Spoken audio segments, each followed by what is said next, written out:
अस्सलामु अलैकुम रहमतुल्लाहि व बरकातुहू। Hakim Javed Iqbal the herbalist channel की तरफ से आपकी खिदमत में हाजिर है।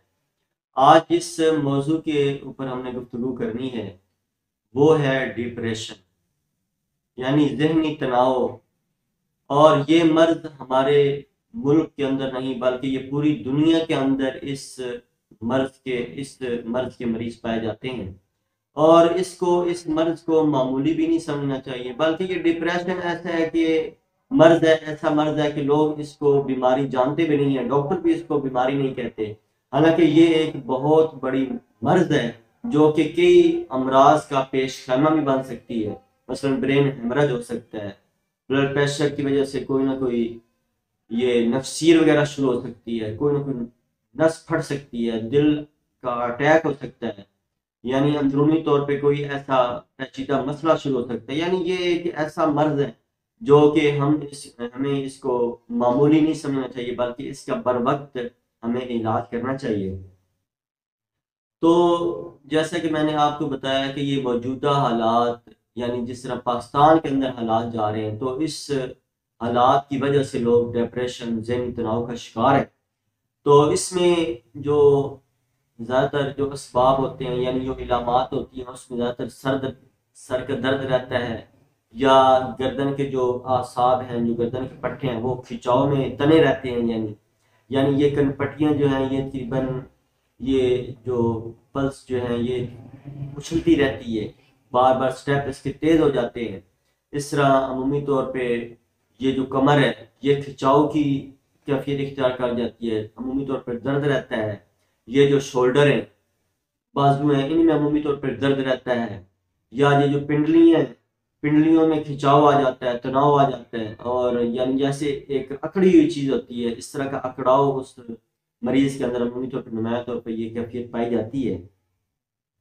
तो इसमें इसके असबाब क्या हो सकते हैं, यानी ये जो मैंने आपको इसकी तारीख बताई है, यानी कोई ना कोई सिलसिला ऐसा शुरू हो सकता है। तो इसमें असबाब के असबाब में बुनियादी तौर पे जैसा कि हमारे मुल्क पाकिस्तान के अंदर फिलहाल माहौल ये कोरोना का चल रहा है, तो इस कोरोना की मर्ज की वजह से कई लोग डिप्रेशन का शिकार हैं, ज़हनी तनाव का शिकार हैं, सोच विचार में है कि अल्लाह करे हम सेहत में रहें, हमें ये कोरोना ना चिमट जाए, यानी ये कोरोना की बीमारी में हम मुब्तला ना हो जाए, या हमारे बच्चे ना मुब्तला हो जाए। तो इसी तरह एक तो ये कैफियत आम रूटीन में पाई जा रही है। दूसरे नंबर पे लोगों के कारोबार बहुत ज़्यादा मुतासर है। यानी कि देखें कि जो पहले एक आदमी दिन में 1,000 रुपये कमाता था, वो अब 200, 300, 400 रुपये तक आ गया है। और लाजिम बात है, महंगाई तो दिन ब दिन और ज़्यादा बढ़ गई है। चाहिए तो ये था कि आमदनी के जो जराए हैं वो भी बेहतर हो जाते, ताकि हमें हमें ये जो कुव्वत खरीद है हमारी, वो हमारी बर्दाश्त में होती है, हम चीज़ों को आसानी से खरीद सकते। लेकिन महंगाई की शरह 200% बल्कि नहीं 300% तक बढ़ गई है, और जो आमदनी के जराए हैं वो 100% से भी नीचे, 50% से भी नीचे तक चले गए हैं, जिसकी वजह से लोग इस ज़हनी तनाव और डिप्रेशन का शिकार है।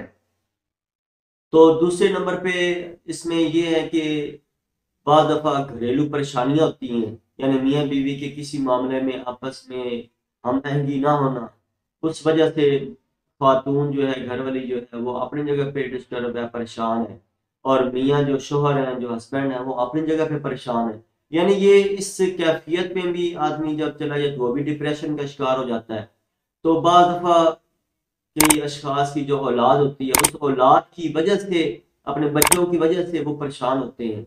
यानी इसकी कई वजूहात हैं, कई असबाब हैं इसके, यानी कारोबार का सही ना होना, घरेलू मामलात में परेशानियां, या ये बीमारी कोई भी ऐसी बीमारी में किसी न किसी फर्द का मुब्तला हो जाना, उस परेशानी को लेके फिरते रहना।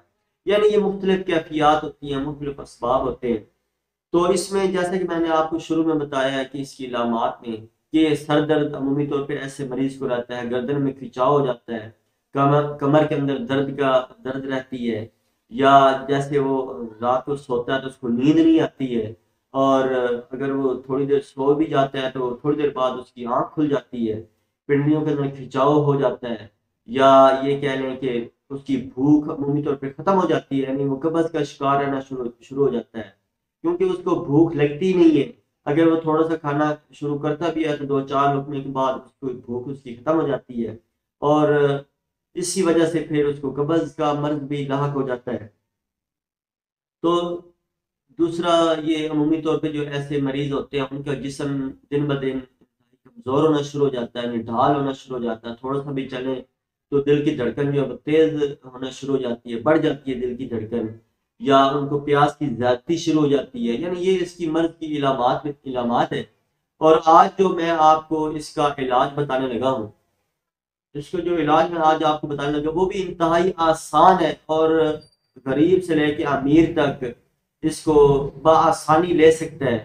तो इसमें आपने करना क्या है कि गुलाब की पत्तियां, जो गुलाब के फूल होते हैं, ये देखते होते हैं ये फैशनी या बाजारी किस्म के गुलाब जो है, जो कि अमूमी तौर पर ये बागों में रंग लगे होते हैं। एक होता है हमारा अद्वियाती फूल, जो कि ये आपको पंसार वालों से मिलेगा, जिसे हम देसी गुलाब भी कहते हैं। और खास तौर पर हमारे ये पाकिस्तान में जो सदर शाह का जो इलाका है, वहाँ के जो देसी गुलाब की जो पत्तियां वो इंतहाई मफीद है। या ये जो सहीवाल का इलाका है, सहीवाल के इलाके की भी जो गुलाब की पत्तियां वो इंतहाई सेहत के लिए फायदेमंद है। तो बेहतर तो ये है कि आप ये जो सदन शाह की जो पत्तियां हैं जो जिनके पास मौजूद हो वो वहां से मंगवा लें, या सहीवाल से मंगवा लें, या जो भी अवेलेबल है, यानी जो आपको बआसानी से पंसार वाले से मिल जाए। आप इनको कहना यही है कि हमें देसी गुलाब की पत्तियां दे दें। और इसके बाद, यानी ये सिर्फ दो ही चीजें हैं, गुलाब की पत्तियां और इलायची खुर्द, यानी छोटी जो इलायची होती है वो है। तो आपने इसमें मिकदार कितनी लेनी है, ये गुलाब की पत्तियां आपने 5 ग्राम लेनी है, और जो इलायची खुर्द है यानी जो इलायचियां ये आपने 3 अदद सिर्फ लेनी है, यानी सिर्फ 3 इलायचियां लेनी है आपने। आप इसका तरीकाकार भी समझ लें कि ये आपने इस्तेमाल कैसे करना है। तो आपने ये गुलाब की जो पत्तियां हैं इनको आपने 1 गिलास पानी को पहले गर्म करना है। 1 गिलास पानी गर्म करने के बाद आपने ये जो गुलाब की पत्तियां ये आपने उस गिलास के अंदर डाल देनी है, और इस तरह इलायची को थोड़ा सा खोल के उसके बीज वगैरह जो है जैसे ओपन हो जाए तो खुल जाए थोड़ी सी, वो उसको उसके अंदर उसी पानी के अंदर डाल देना है। यानी गुलाब की पत्तियां और इलायची इन दोनों को आपने उसमें उस गिलास पानी गर्म पानी में आपने डाल देना है, और ऊपर से ढक्कन जो है वो आपने किसी किसी बर्तन का ढक्कन उसको ऊपर यानी थाली वगैरह वो आपने ऊपर दे देनी है, और पूरी रात वो पड़ा है। सुबह आपने खाली पेट नमाज फजर की अदा करने के बाद आपने वो पानी छान के उसको थोड़ा सा हाथों के साथ मसल लें। मसलने के बाद आपने वो छान के आपने वो पानी सुबह खाली पेट आपने पी जाना है। और इस तरह दोबारा फिर आपने बना के 1 गिलास इसी तरीकेकार के मुताबिक, यानी 5 ग्राम गुलाब की पत्तियां और 3 अदद इलायची, ये आपने फिर इस तरह 1 गिलास में बना के आपने दोबारा ढक्कन ऊपर दे के आपने रख देना। और फिर आपने शाम को 5 बजे यानी असर की नमाज पढ़ के आपने फिर जो है ये आपने 1 गिलास उस टाइम इसी तरीकेकार के मुताबिक आपने पी लेना है। तो इंशाल्लाह ये जो मैंने आपको ये दो मुख्तसर सी जो चीज़ें बताई हैं, ये आप जब इस्तेमाल करेंगे तो इंशाल्लाह आप हैरत ज़दा रह जाएंगे कि ये कितना मुफीद है। आपकी जो प्यास की जो तेज़ी है, या दिल की जो धड़कन है, जो सर में दर्द या खिंचाव है, तो इंशाल्लाह ये दो मामूली चीज़ों के, और इनको मामूली न समझे बल्कि बहुत ये कीमती अज्जा हैं।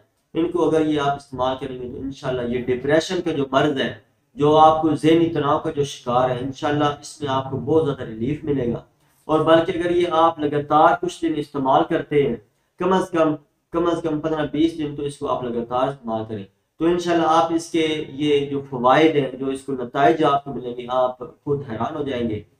तो इसको मामूली ना समझे बल्कि इसको इस्तेमाल करें, और इंशाल्लाह ये अगर ये आप इस्तेमाल करते हैं तो इंशाल्लाह ये डिप्रेशन के जो मर्ज है ये इंशाल्लाह ये ऐसा आपका ख़त्म हो जाएगा। जो सबसे एक अहम बात मैं इस वीडियो में आपको बताना चाहता हूँ कि आप अल्लाह पे तवक्कल रखें, नमाज पढ़ें, कुरान की तिलावत करें, इस्तग़फ़ार पढ़ें, यानी ये हम अल्लाह ताला की तरफ रुजू करें। परेशानियां जितनी हैं, तकलीफ जितनी है, वो अल्लाह रब्बुल इज़्ज़त ने ही दूर करनी होती हैं। और हम जब अल्लाह ताला पे भरोसा करेंगे तो इंशाल्लाह अल्लाह रब्बुल इज़्ज़त हमें रायगान नहीं छोड़ेगा, बल्कि वो हमारी मदद करेगा। हमें जितनी हमारी परेशानियां जो हमारे जिनमें हम मुब्तला हैं, इंशाल्लाह वो ऐसा ऐसा ख़त्म हो जाएंगी। अल्लाह ताला मेरा और आपका हामी नासिर हो। अस्सलामु अलैकुम व रहमतुल्लाहि व बरकातहू।